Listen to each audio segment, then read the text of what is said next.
should leave? Was it just a kawaida declaration from the president and nothing happened? Were they not giveaway for recruits of young people? Briefly, in 30 seconds, on that question of 60. George, I have worked in my life, apart from now the role I'm playing here, yes, and the one I played in a neighboring country.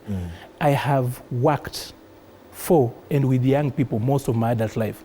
I have been a proponent of the older folk going home so that then younger people can get chances. I still stand by that. When the president made that declaration, he was talking about the mainstream public service where we actually have had people who have not exited and we were holding them on contract. The challenge, and no one is actually saying this boldly, today I'll tell you, that a lot of times now when you actually have gotten into a little bit of statecraft and you understand the reason why we keep some of these people, number one is for institutional memory. Some of them is for purposes of training the younger people that are coming in. Thirdly, we do not have money, sufficient money to pay off a lot of these guys. That's why we've held on a number of guys. I think at some point there were about 60,000 people who had gotten to that level and we were buying time around them.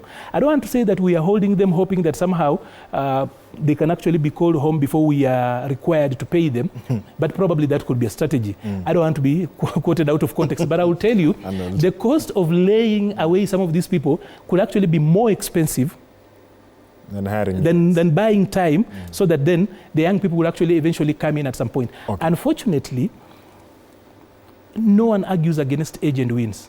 Somehow age wins against all of us. Time beats all of us. So there's going to be worked around that. The president is working around that. So if we are having a problem with a few people appointed at the cabinet level, I think we didn't get the president's declaration properly. The president was speaking about the mainstream civil service, where we still have got a number of people. And the last time I checked, I do not know the numbers of now, and I can't speak for PSC, but the last time I checked, there was a time, I think, early last year, where there was a number floating around of about 60,000. But already people in the system, there are people to actually replace them. So I think retirement money, and it's actually expensive, it's not easy. It's not just like telling somebody, just show up. People have dedicated their lifetime serving the republic. Pensions have to come as well. The pensions actually have to come in. It's expensive. Let's wind up with this last question. Why is that the government is just only focused on doctors and teachers' employment as only people on contracts? Don't they think there are many young people in different sectors who are also contractless and they are not heard?